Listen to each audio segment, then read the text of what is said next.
우리를 생명 다해 사랑하시는 하나님 아버지, 오늘도 우리가 하나님 앞에 부름을 받고 또 이 기도회의 시간을 기억하여 주님 앞에 나올 수 있도록 은혜를 주시니 감사합니다. 하나님 아버지, 우리의 의로서는 하나님 앞에 설 수 없는 자들임을 다시 한번 고백합니다. 오직 하나님 아버지께로 나아가는 유일한 길은 예수 그리스도로 말미암으며 그의 의를 덧입어 나가는 뿐인 줄 다시금 우리가 기억하고, 이 시간도 철저하게 예수 그리스도의 그 보혈의 공로와 그 주님께서 이루신 그 의를 힘입어 하나님 앞에 나아갑니다. 우리를 온전히 연락하여 주시옵소서.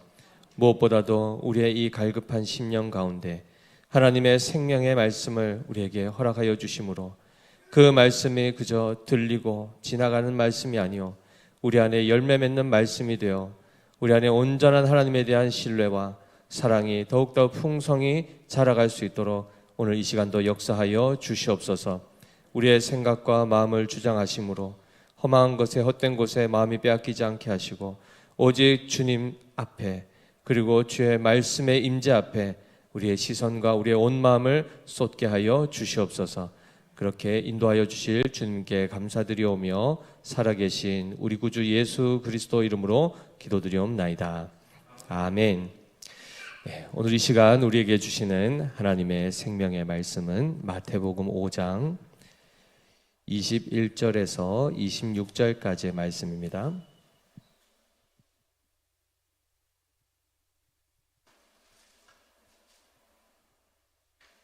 신약성경 6페이지 마태복음 5장 21절에서 26절까지의 말씀, 우리 한 절씩 교독하시고 마지막 절 같이 읽겠습니다. 옛 사람에게 말한 바 살인하지 말라. 누구든지 살인하면 심판을 받게 되리라 하였다는 것을 너희가 들었으나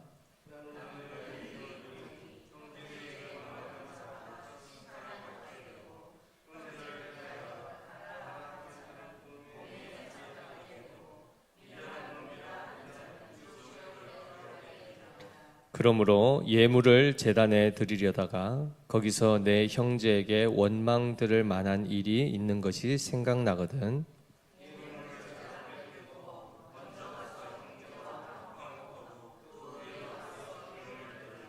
너를 고발하는 자와 함께 길에 있을 때에 급히 사화하라. 그 고발하는 자가 너를 재판관에게 내어주고 재판관이 옥리에게 내어주어 옥에 가둘까 염려하라. 진실로 내게 이르노니 내가 한 푼이라도 남김이 없이 다 갚기 전에는 결코 거기서 나오지 못하리라. 아멘. 샬롬. 네, 우리가 마태복음 지금 5장 말씀, 특별히 오늘은 이제 예수님께서 10계명 가운데에 몇 계명들을 이제 발췌하여서 그 본 뜻을, 그 진의를 이제 드러내 주시는 그 장면이 됩니다. 지난 시간에 우리가 살펴본 바대로 복이 있는 자에 대한 이야기와 그것이 구체적으로 어떻게 우리의 삶 가운데 실질적으로 복 있는 사람의 특징들이 나타나는가를 다 살펴보았습니다. 특별히 세상에 대해서도 우리는 빛과 소금의 역할을 감당해야 되는데, 엄밀히 얘기하면 이 모든 것은 우리의 육신의 능력으로, 우리의 능력으로는 사실 감당할 수 있는 것들이 아님을 하나님은 분명히 예수님을 통하여서 알려주셨습니다. 이 율법 가운데 작은 것 하나라도 빠뜨린 상태에서 이것을 가르치면 천국에서 지극히 작다 일컬음을 받을 것이다 말씀하셨죠. 거기에 우리 모두가 다 저촉됩니다. 우리는 이미 한두 가지뿐만 아니고 많은 것들을 율법 자체도 몰랐고 안다 하여도 그걸 지킬 능력이 없이 그저 우리의 소견에 옳은 대로 살아왔던 존재들이죠. 천국에 들어가기는커녕 당연히 그 입구에도 근처에도 갈 수 없는 존재들이었음에도 불구하고 예수 그리스도께서 이 모든 율법을 다 이루시고 우리를 천국에 들이기 위하여 서기관과 바리새인의 의보다 더 나은 의를 우리에게 덧입혀 주시기 위하여 지금 이 일들을 다 행하셨습니다. 그리고 나서 율법과 예수 그리스도는 결코 충돌되지 않는다. 구약의 모든 성경, 즉 율법이나 선지자는 결국 예수 그리스도를 가리키고 있고, 마태복음에 따르면 그 모든 율법에 예고되었던 것이 예수님을 통해 지금 하나하나 이루어지고 있음을 말씀하고 있음에도 불구하고 율법을 잘 안다고 했던 실제적인 바리새인들과 서기관들은 그 예수님을 지금 계속해서 배척하고 있는 모습을 우리는 보게 됩니다. 그 가운데 예수님은 그들에게도 계속해서 천국 복음을 전파하고 계십니다. 가르치고 계시며 그들 또한 회개하여 천국에 들어가도록, 즉 자기의 의를 버리고 예수 그리스도를 믿는 그 믿음으로 그 의로 하나님 앞에 들어갈 수 있도록, 설 수 있도록 지금 그 길을 제시해 주고 계십니다. 그래서 너희 의가 서기관과 바리새인보다 더 낫지 못하면 결코 천국에 들어가지 못하리라, 이렇게 말씀하시며 지난주 설교가 끝이 났습니다. 자, 그런데 유대인들 가운데서 특별히 이 바리새인들과 서기관들은 그들은 지금 이 예수님의 말씀에 동의를 할까요? 못할까요? 동의가 안 됩니다. 왜냐하면 그들은 율법에 어긋남이 없었다라고 스스로 자부했기 때문입니다. 자기들은 다 지켰다는 거죠. 그러다 보니까 여전히 자기의 의가 강합니다. 그리고 아무리 율법의 조항들을 보더라도 다른 사람들은, 일반 백성들은 좀 어기고 잘못했을지 모르지만 나는 율법을 가르치는 선생인데 내가 그것을 모르겠습니까? 조항을 몰라서 못 지키겠습니까? 아니면 내가 그것을 소홀히 해서, 경시해서 그것을 못 지키겠습니까? 나는 그것을 매일매일 읽고 매일 묵상하며 그 가운데 기록된 대로 다 지키기 위해서 굉장히 열심을 내고 있습니다 라고 하기 때문에 당연히 이 말씀 앞에서도 자기는 천국에서 큰 자라 일컬음을 받을 거라 생각했습니다. 그때 예수님이 또 찬물을 확 끼얹으십니다. 그 생각 가운데 살인하지 말라를 딱 가지고 오시죠. 살인하지 말라가 몇 계명이죠? 10계명에서 6번째 계명입니다. 뭐 다른 계명들도 많은데 특별히 이 살인에 대한 것은 행위가 겉으로 명확하게 드러나죠. 그죠? 사람을 죽이는 이 행위 자체가 살인하는 이 행위는 너무 명확하게 드러나는 행위입니다. 부모를 공경하냐 안 하냐는 애매할 수 있습니다. 그렇죠? 마음의 문제일 수도 있고 어떤 행위의 문제일 수도 있겠지만 살인의 문제는 그 부분보다 훨씬 더 명확하게 드러나기 때문에 이 바리새인들 앞에서 옛사람에게 말한 바 살인하지 말라, 누구든지 살인하면 심판을 받게 되리라 하였다는 것을 너희가 들었으나, 자, 바리새인들은 스스로가 그렇게 가르쳤고 그리고 그 바리새인들로부터 교육을 받은 이스라엘 백성들조차도 살인하면 심판을 받는다는 것을 이미 알고 있었습니다. 그런 차원에서 바리새인들은 지금 살인했습니까? 안 했습니까? 안 했다는 겁니다. 그러니까 당연히 자기들은 심판받을 일이 없다라고 이렇게 생각했겠죠. 그런데 예수님이 뭐라고 하시죠? 너희는 그렇게 가르치고 그렇게 들었으나 나는 너희에게 이르노니 라고 하시면서 22절에 뭐라고 하십니까? 같이 읽어보겠습니다. 나는 너희에게 이르노니 형제에게 노하는 자마다 심판을 받게 되고 형제를 대하여 라가라 하는 자는 공회에 잡혀가게 되고 미련한 놈이라 하는 자는 지옥불에 들어가게 되리라, 이렇게 말씀합니다. 지금 심판에 대해서 얘기할 때 이 심판이라는 것은 엄중한 형벌인데 누구에게 그것이 적용되는가 하면 살인하는 자에게 그것이 적용되는 형벌이었습니다.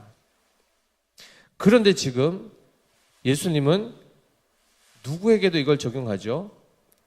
형제에게 노하는 자, 형제에게 분노를 쏟아내는, 화를 내는 자, 성내는 자도 어떻게 된다고요? 심판을 받는다는 겁니다. 어떻게 형제한테 화 한 번 낸 것하고 사람을 죽인 것하고 어떻게 똑같이 취급할 수 있습니까? 납득이 되십니까? 받아들여지십니까? 쓰레기 길에다 버렸다고 해가지고 벌금 1,000,000원 하면은 납득이 되십니까? 어떤 죄목에 따른 그 형량이 거기에 합당하게 주어져야 그걸 수긍할 수 있는데 어떻게 사람을 죽인 것과 형제에 대해서 그냥 화를 낸 것하고 이걸 어떻게 똑같이 취급할 수 있냐는 거죠. 뒤엔 또 뭐라고 하죠? 라가라고 이렇게 얘기하는 라카라는 이 단어는 비어있다라는 뜻입니다. 그럼 사람에게 라카라는 말을 쓰면은 무슨 뜻이 될까요?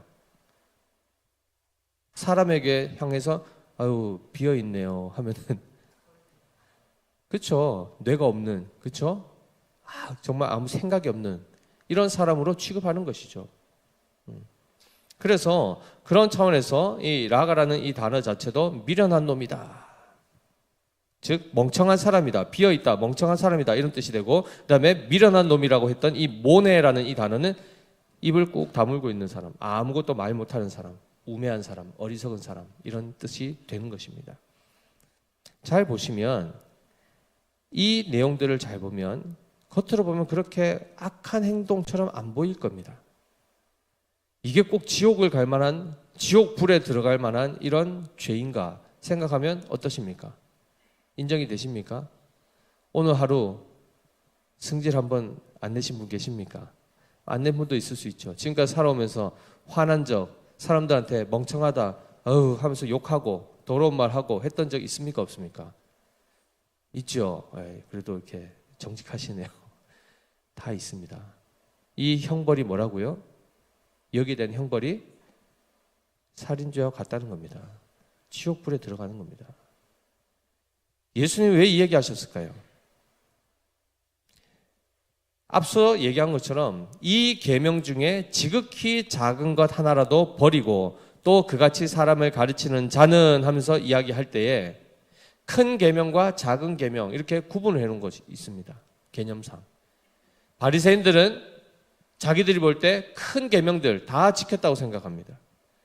그런데 실질적으로 사소하게 보였던 것들은 크게 신경을 쓰지 않았던 부분이 있었고 더 나아가서 실제로 행위를 하지 않았다 하여도 그들 마음 가운데 마음으로 인격적인 살인을 한 것, 즉 감정적인 폭력 그리고 언어 폭력 이 모든 걸 통해서 상대방의 그 모든 것들을 상해를 하는 일들 똑같은 것으로 취급합니다. 왜일까요? 왜일까요? 행동을 했다 안 했다는 그 다음 문제입니다. 주님의 모든 관심은 우리의 행위보다 우리의 존재의 본질 자체에 있습니다. 우리 마음속에 어떤 생각을 가지고 있고 우리 안에 지금 우리의 심령의 상태가 어떤지를 보기를 원하시는 겁니다. 그 가운데 특별히 인격체에 대하여 하나님이 사람을 지으실 때 가치를 동등하게 지으십니다. 남자와 여자도 동등한 가치로 하나님 사랑으로 만드셨죠. 그런데 하나님이 지으신 것을 두고 우리가 스스로 보면서 나보다 멍청하다, 나보다 똑똑하지 않은 사람들은 멍청하다, 미련하다 욕하고 그리고 화를 낸다는 얘기는 뭡니까? 내 뜻대로 지면 안 된다는 겁니다. 그 말은 다시 뒤집으면 사람을 내 뜻대로 조종하고 싶은 겁니다. 아이들이 게임을 하는 걸 혹시 보셨습니까? 핸드폰으로 게임하거나 아니면 컴퓨터 게임을 막 하다 보면 자기 뜻대로 막 될 때는 기분이 좋죠. 그런데 뜻대로 되지 않고 막 게임에 지고 하면 어떻게 합니까? 성질을 내죠. 화를 내죠. 그리고 막 기분 나쁘면 막 모니터를 막 키보드를 던져버리고 하는 이 분노가 뭐죠? 결국 내가 왕인데 컴퓨터조차도 내 뜻대로 안 되는 겁니다. 내가 최고 높은 자리에서 다 부려먹어야 되는데 마음대로 이들이 지금 안 따라오는 겁니다. 그러니까 거기에 뭘 하는 거죠? 화를 내는 겁니다. 따라서 잘 보십시오. 화를 내거나 사람에 대해서 인격적 모독을 하거나 이런 부분 모든 것들이 그 뿌리에 뭐가 있습니까? 인간의 교만이 있습니다. 인간의 교만. 우리가 무엇이라고 사람을 향해서 함부로 욕을 할 수 있겠습니까? 그것도 우리가 보통 욕할 때 뭐라고 욕하시죠? 멍멍이, 동물들 막 소환하죠, 그죠? 멍멍이라 그러고 멍멍이, 뭐 소라 그러고. 그러니까 짐승처럼 대하는 겁니다. 그러니까 하나님께서 창조하신 모든 피조물에 대해서 인격적으로 모독하고 없는 자 취급하는 것. 이것이 굉장히 악질적인 죄입니다. 보통 학교에서도 아이들 왕따 시키는 거 있죠. 실제로 애는 존재하는데 친구로 그 학교에 몇 번 아이들 번호가 다 있지 않습니까? 왔는데도 없는 아이 취급하는 것, 투명인간 취급하는 것, 이게 다 뭐죠? 사회적 살인이요, 인격 살인입니다. 그것을 당하고 있는 아이들이 괴로워합니까? 아무렇지 않아 합니까? 굉장히 괴로워합니다. 그래서 어떤 경우까지 있죠? 실제로 목숨을 스스로 끊는 일들까지도 발생하는 것을 보면 우리가 그냥 무심코 사람에게 화를 내거나 내 뜻대로 안 된다고 성질 내거나 악을 막 부리거나 그리고 미련하다, 멍청하다, 바보다 온갖 욕을 하고 그들의 인격을 모독하는 것, 하나님 보실 때는 살인죄와 똑같은 것이라 말씀하는 겁니다. 그런데 잘 보십시오. 살인한 자, 최초의 살인자가 누굽니까? 누구죠? 가인입니까? 네, 가인은 자기 동생을 죽였죠. 우리가 아직 창세기 3장까지 해서 아직 뒤를 살피지 않았지만 이미 아실 겁니다. 그런데 우리가 지난 시간에 선악을 알게 한 나무 열매 따먹는 그 장면에서 우리는 무엇을 보았습니까? 아담과 하와가 살아계신 하나님, 선악의 결정권자 되신 그분을 먹어 없애버리는 살인이 아니고 신을 죽이는 살신의 그 현장을 우리는 보았습니다. 그러면서 그 모든 배후에 누가 있었죠? 사탄이 있었습니다. 그래서 요한복음 8장 44절에 뭐라고 하죠? 그는 처음부터 살인한 자요. 이렇게 나오는 겁니다. 즉 살인의 이 행위와 이 동기가 누구로부터 오는 겁니까? 사탄으로부터 오는 겁니다.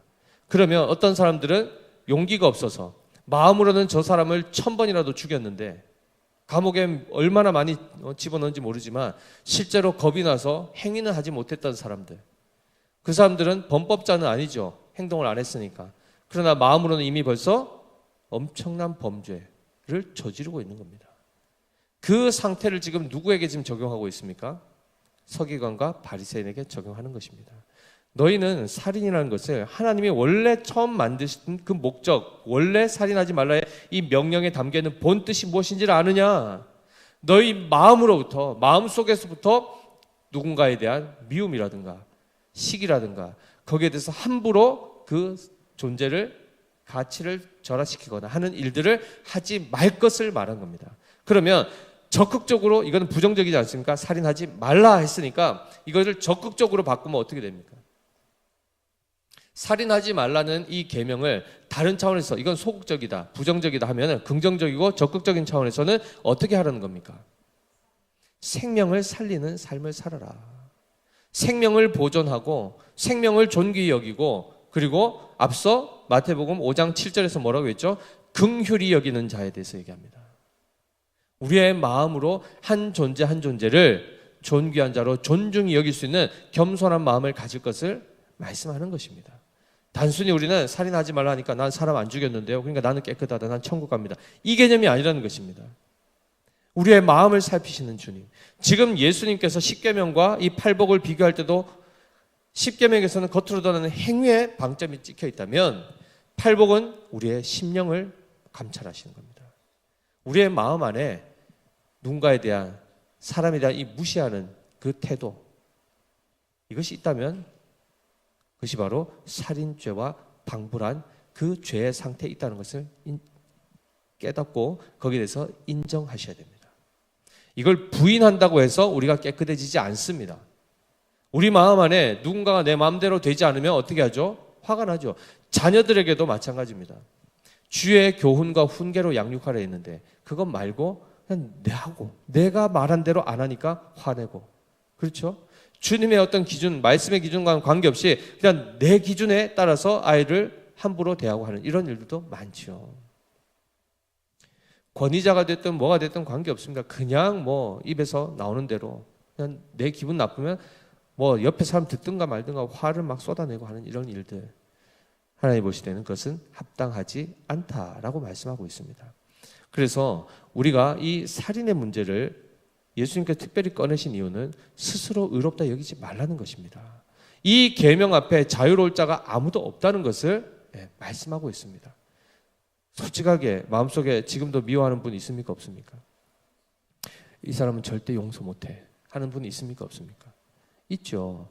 그럼 만약에 그 마음 그대로 하나님께서 그 마음을 헤아리셔서 그대로 응답하셔서 만약에 그 사람을 형벌하신다 그러면 우리는 자유롭습니까?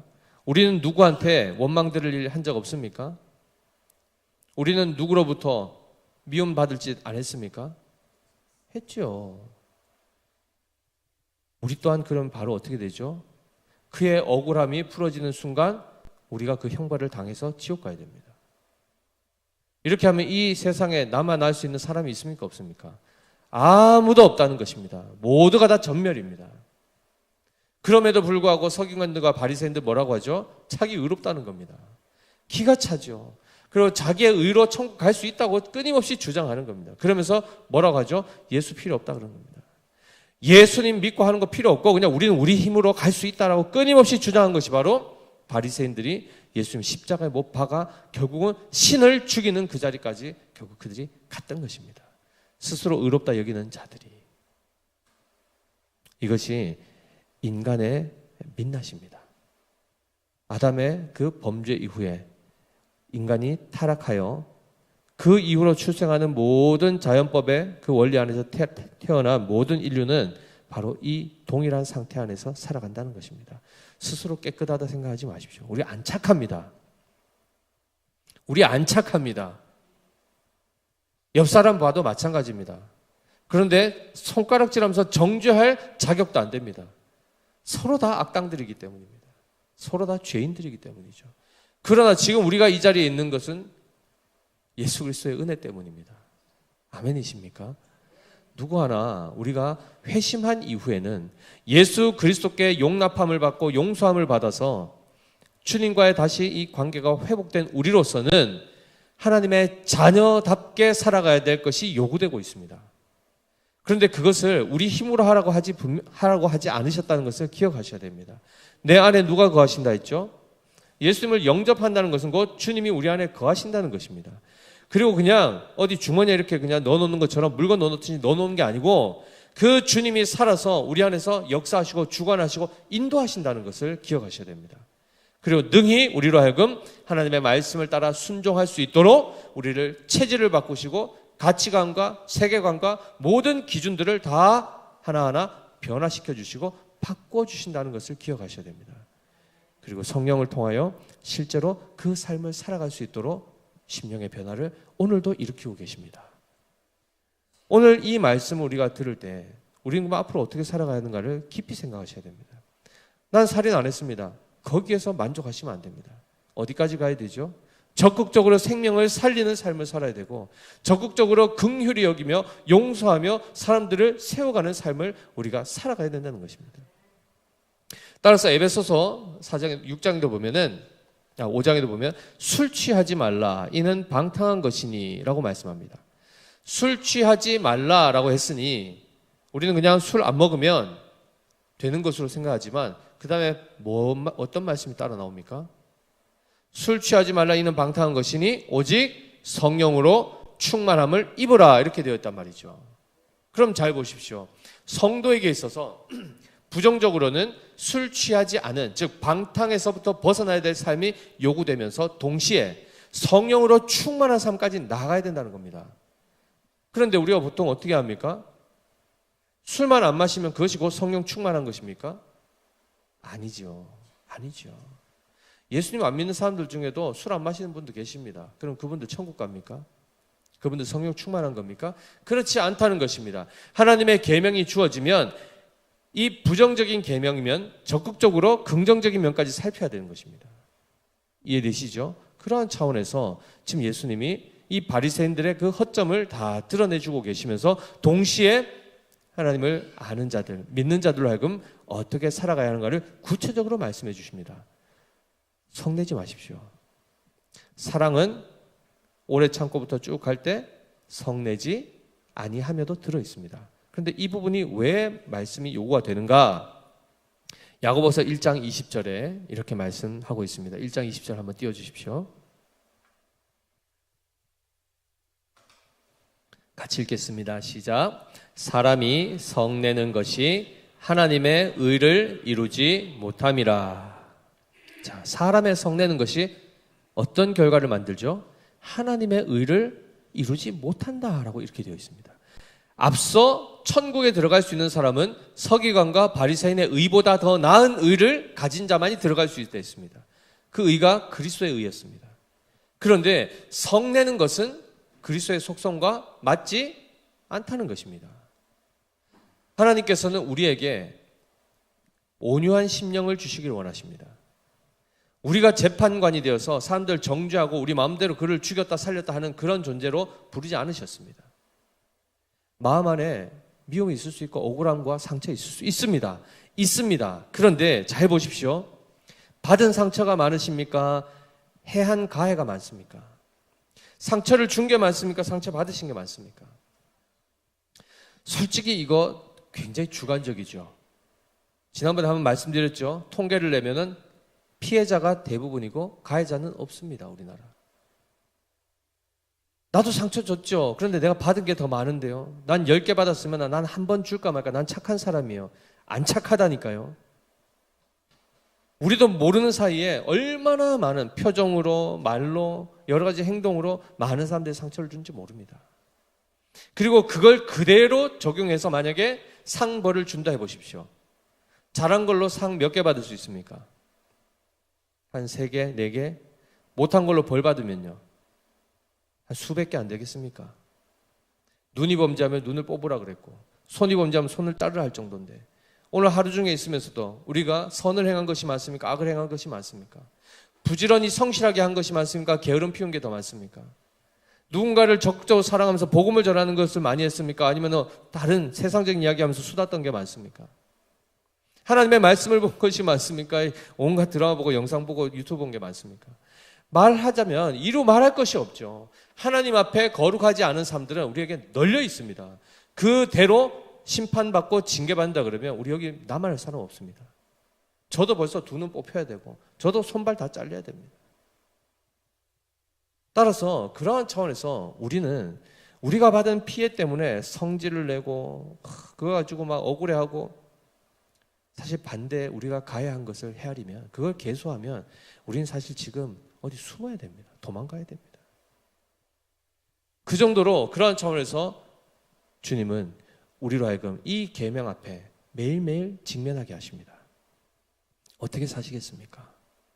이제는 옛사람을 벗은 자들 아닙니까? 옛 것을 다 우리는 그리스도 앞에 범죄한 그 모든 하나님 앞의 죄를, 과거의 죄뿐만 아니고 지금의 죄와 앞으로도 천국 가기까지 남아있는 우리의 연약함으로 비롯된 그 모든 죄들까지도 그리스도의 보혈로 다 씻음받은 자들 아닙니까? 그런데 그 1만 달란트의 어마어마한 그 빚을 탕감받은 자들로서 누군가가 우리에게 해를 끼치는 것, 그거를 참지 못해서 스트레스가 되고 자지 못하고 밤잠을 설치고 그 안갚음을 할 때까지 마음 안에 평안이 없는 이런 삶을 살아간다는 것이 사람 세계에서는, 우리 인간 세계에서는 서로 충분히 통용될 수 있고 납득될 수 있지만 하나님 앞에는 합당하지 않다는 것입니다. 따라서 잘 보십시오. 이 이야기가 어디까지 연결되는가? 23절에 그러므로 예물을 제단에 드리려다가 거기서 내 형제에게 원망 들을 만한 일이 있는 것이 생각나거든. 예물을 제단 앞에 두고 먼저 가서 형제와 화목하고 그 후에 와서 예물을 드리라, 이렇게 말씀합니다. 살인에 대한 부분을 얘기하면서 나중에는 이것이 마음의 살인의 동기, 즉 사람을 무시하고 멸시하고 하는 이 모든 것까지 연결한 다음에 그것이 어디까지 지금 갔습니까? 화목한 관계까지 지금 들어갑니다. 살인은 곧 화평을 깨는 행위입니다. 그래서 잘 보시면 생명을 죽인다는 것은 그 존재 자체를 없애버린다는 개념도 있지만 관계가 깨어지는 것을 말합니다. 죽음이라는 것 자체가. 그래서 하나님과 우리와의 관계가 깨어진 것이 바로, 죄로 인해서 깨어진 것의 그 결정적인 것이 바로 에덴으로부터 쫓겨나는 것입니다. 하나님의 낯을 피하여 숨는 것이었습니다. 하나님과 원수 관계로 들어가는 것이 바로 살인의 결과입니다. 그게 실제로 사망의 상태에 있는 것이고 진노 아래에 있는 삶입니다. 그래서 골로새서 1장 20절 22절에 이렇게 말씀합니다. 그의 십자가의 피로 화평을 이루사 만물 곧 땅에 있는 것들이나 하늘에 있는 것들이 그로 말미암아 자기와 화목하게 되기를 기뻐하심이라. 전에 악한 행실로 멀리 떠나 마음으로 원수가 되었던 너희를 이제는 그의 육체의 죽음으로 말미암아 화목하게 하사 너희를 거룩하고 흠없고 책망할 것이 없는 자로 그 앞에 세우고자 하셨으니, 이렇게 되어 있습니다. 하나님은 우리를 죽이기보다 우리를 살리시고 우리에게 생명을 주시기를 원하시는 하나님으로서 그 생명을 어떻게 주시죠? 자기가 희생함으로. 그런데 그 생명을 누구에게 줬습니까? 원수된 자에게 주었습니다. 하나님의 아들을 십자가에 못 박은 그를 살리셨습니다. 이해 안 되죠? 이해 안 되는 일입니다. 근데 그것 때문에 우리가 지금 살았습니다. 그걸로 인해서 그 그리스도의 죽으심으로 그 하나님과의 깨어졌던 그 죽음의 관계가 다시 생명의 관계로, 화목한 관계로 지금 회복이 되었습니다. 그래서 지금 우리가 얼굴 탁 들고 지금 하나님 앞에 나오는 것입니다. 이것이 얼마나 큰 은혜인지 우리는 기억해야 됩니다. 에베소서 4장 18절 19절에 그들의 총명이 어두워지고 그들 가운데 있는 무지함과 그들의 마음이 굳어짐으로 말미암아 하나님의 생명에서 떠나 있도다. 그들이 감각 없는 자가 되어 자신을 방탕에 방임하여 모든 더러운 것을 욕심으로 행하되. 모든 더러운 것을 욕심으로 행하는 것, 무엇 때문이라고요? 감각이 없는 자, 곧 하나님의 생명에서 떠나서 죽음 가운데 있기 때문에 이 일들이 발생한다는 것입니다. 그럼 잘 보십시오. 살인의 이 행위는 결국 나 자신도 죽음 아래 있고 남도 그 어둠 죽음 가운데로 끌어들여서 물귀신처럼 같이 지금 죽는 그 삶으로 가는 것이 바로 살인입니다. 그때 한번 말씀드렸죠. 차 운전하다가 누가 확 끼어들면 깜짝 놀라면서 입에서 갑자기 막 육두문자, 그렇죠? 막 랩하듯이 막 확 쏟아내면 그 이야기를 누가 듣는댔죠? 그 욕을? 저 사람이 듣습니까? 그 사람 쓱 들어와서 가버리지 않습니까? 누가 듣습니까? 차 안에서 온갖 한 욕을 다 누가 듣냐 말이죠. 하나님도 들으시고 자기가 듣죠. 자기 귀가 내가 한 얘기를 여기서 지금 듣고 있지 않습니까? 자기가 얘기해놓고 자기가 욕 얻어먹는 겁니다. 그리고 옆에 다른 사람 욕하는 거 그 블랙박스도 듣고 있고. 결국은 이 내용들을 보시면 우리 안에 하나님이 무엇을 만들고자 하신가를 분명히 말씀하시는데 관계가 끊어지는 것, 멀쩡히 잘 지내다 갑자기 성질 확 내면 어떻게 됩니까? 두 사람 관계가 서먹서먹해지죠, 그죠? 그리고 또 지나가다가 비아냥거리면서 욕 한 번 하면 어떻게 됩니까? 어휴, 무식해가지고. 이렇게 하면 어떻게 되죠? 그 사람하고 대화하고 싶습니까? 하기 싫죠. 멍청하다 욕하는 사람들 가까이 가기 싫은 겁니다. 이 행위가 결국은 뭐가 되냐면 관계가 끊어지는 바로 살인의 행위라는 것입니다. 그래서 제일 중요한 관계가 뭐죠? 하나님과의 우리와의 관계입니다. 하나님과의 우리와의 관계 안에서 우리가 취해야 할 태도가 바로 겸손입니다. 교만하면 우리는 하나님도 제껴버립니다. 하나님도 죽여버릴 수 있는, 무시할 수 있는 그런 존재가 우리입니다. 이해되시죠?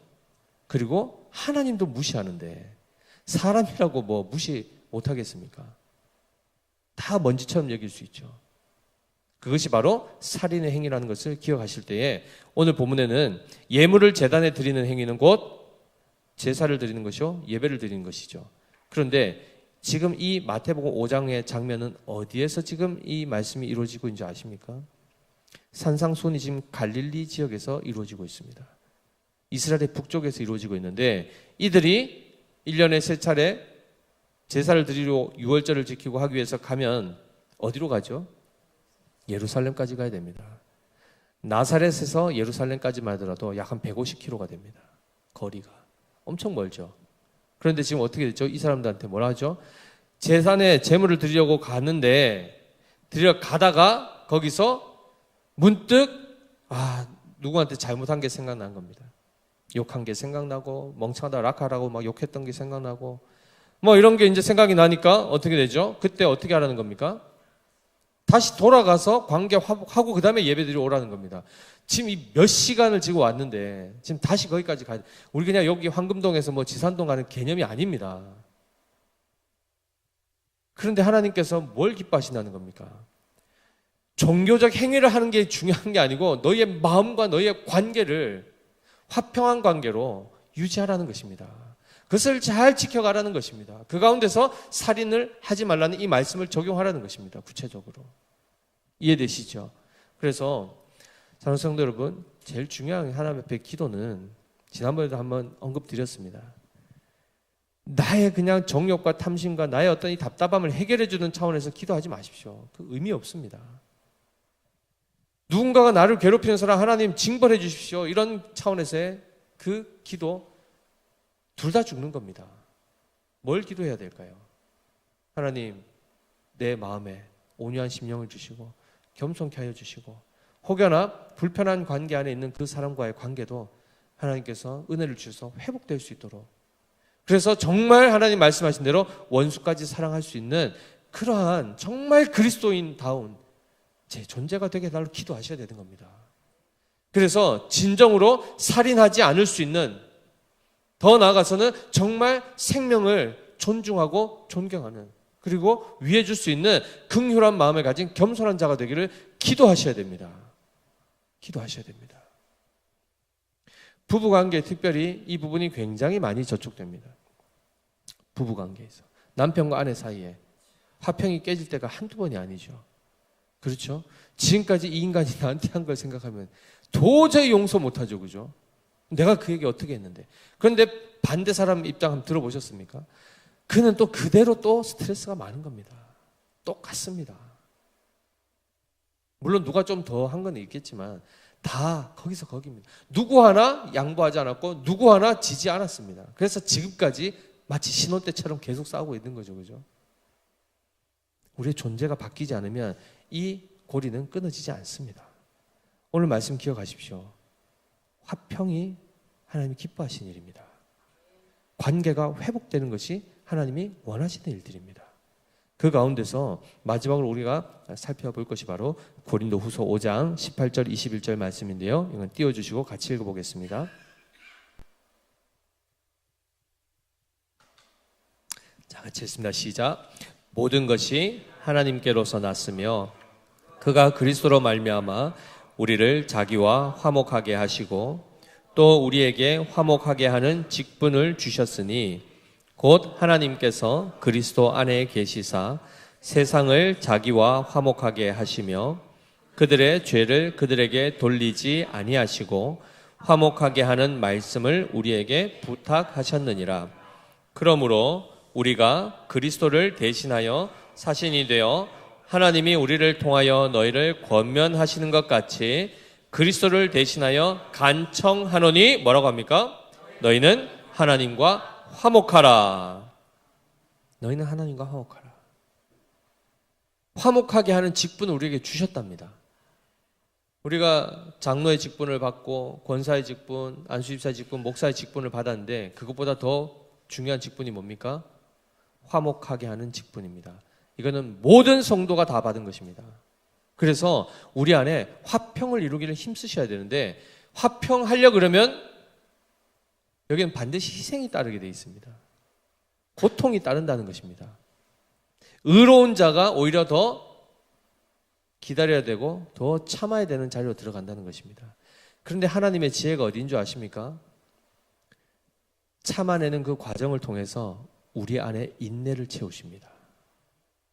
이것이 하나님의 지혜입니다. 나는 억울한 것 같죠. 내가 왜 참아야 돼? 내가 이 고통을 왜 견뎌야 돼? 하는 것 같지만 그것이 우리를 거룩하게 하고 하나님의 성령의 열매가 결실되는 하나의 통로로서 또한 우리를 단련하시는 것입니다. 그래서 그 자체가 우리에게 복이라는 것을 기억하셔야 됩니다. 아무도 아멘을 잘 안 하시네요.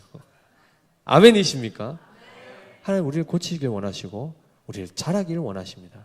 그 과정 가운데 특별히 사랑은 오래 참고라고 했으면 오래 참을 일들이 있어야 되지 않겠습니까?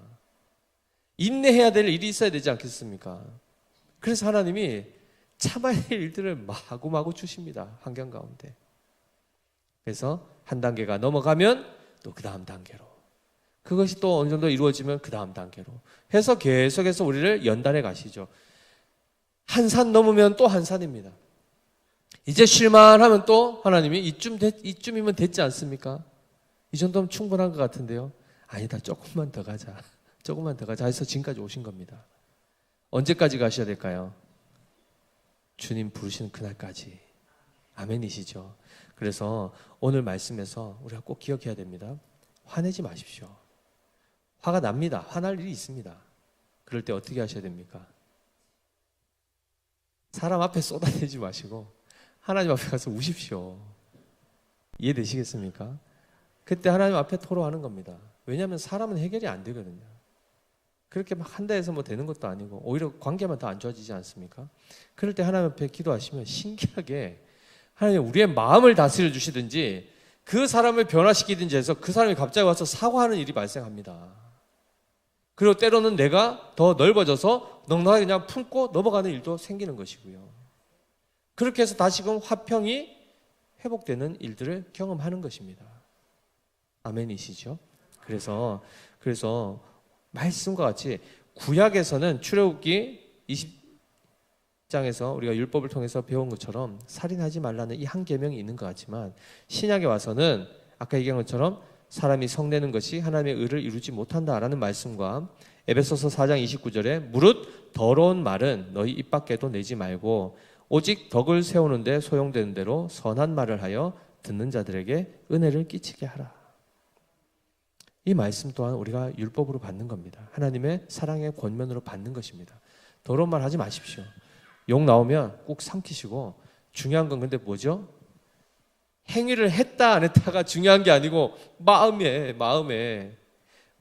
그 마음이 없어야 된다는 겁니다.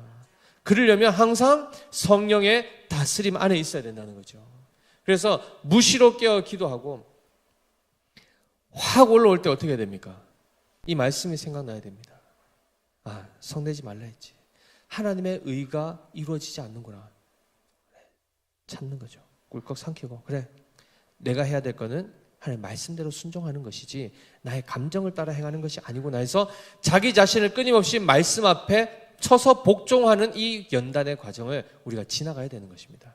그럴 때에 성장하게 되고 성숙하게 되는데 이것이 엄청난 복이라는 사실을 기억하셔야 됩니다. 왜냐하면 우리를 건드는 자들이 많거든요. 사단이 우리를 얼마나 충동질하는지 모릅니다. 이간질을 시켜서라도 모든 관계를 깨뜨리는 것이 사단인데 어느 정도 이게 노하우가 생기면 넉넉하게 넘어갑니다. 한편으로 보면 사단이 막 이게 안 통해가지고 자기 방법이 안 통해서 막 안 달라고 막 분노하는 이거 보면은 이렇게 오히려 이렇게 좀 꽃이다라는 마음도 들죠, 그죠? 우리가 거기서 농락당하는 일들이 너무 많습니다. 분별하시고 넉넉하게 그 삶을 넘어오셔서 하나님이 말씀하신 대로 온전히 살아가는 우리들이 되어야 될 줄 믿습니다. 살인하지 마십시오. 살인하지 마십시오.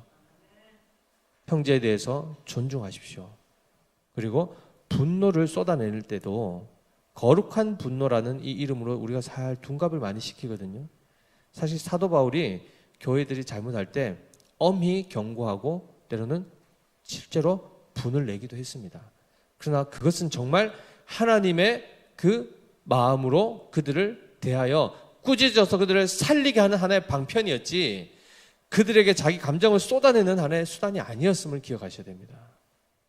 그래서 오늘의 이 마지막 한 가지만 더 아까 제가 언급을 안 했는데 노한다라는 이 표현이 오르기조메노스라는 단어인데 이것은 악한 감정을 가지고 남을 해하고자 하는 그 생각을 가지고 지속적으로 분노를 내는 그 분을 얘기합니다. 그러니까 그냥 순간 욱해서 하고 그냥 넘어가는 차원이 아니고 저거를 내가 절대 내가 가만두나 봐.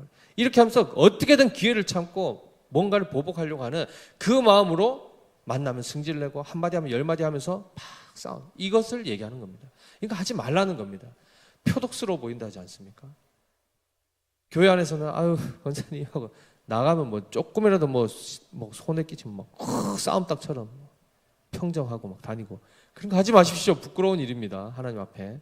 그래서 우리가 진정으로 오늘 이 말씀이 우리에게 임하여서 살인하는 것 이것이 어디까지 확장되는가 결국 내 내면 안에 있는 문제까지 그 죄성을 다루는구나를 기억하셔서 이것이 철저하게 십자가에 못 박히고 그리고 그리스도의 성품으로 우리가 온전히 한 사람 한 사람 남편, 아내, 자녀들 존중하고 비록 그들이 불신자일지라도 긍휼의 마음을 가지고 그들이 하나님의 자녀가 되기까지 우리가 기다리며 또 기도하며 우리가 이 사랑의 사역을 잘 감당해야 될 줄 믿습니다. 이러한 우리 모두 되시기를 예수님의 이름으로 축복합니다.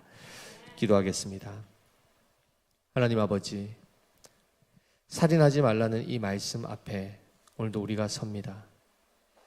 이 명령 앞에 서면 우리는 아무도 살인한 자가 없이 이 자리에 와 있음을 우리는 깨닫습니다. 그러나 예수님께서는 사람이 생각하는 그 수준을 넘어서서 우리의 심령 깊숙이 살인에 대한 충동과 사람들에 대해서 무시하고 멸시하고 경시하는 이 마음의 교만을 다루고 계신 줄 오늘 배웠습니다. 하나님 아버지, 남의 이야기가 아니고 우리 자신들의 이야기입니다. 용서하지 못하고 늘 갈등 가운데서 악순환이 계속되는 우리의 이 화평하지 못한 삶을 주님 불쌍히 여겨주시고 먼저 우리를 변화시키시고 먼저 우리를 연단하셔서 넉넉하게 많은 사람들을 품어줄 수 있고 또한 그들을 용납하며 또한 그들을 위하여 기도할 수 있는 넉넉한 우리가 되게 하여 주시옵소서.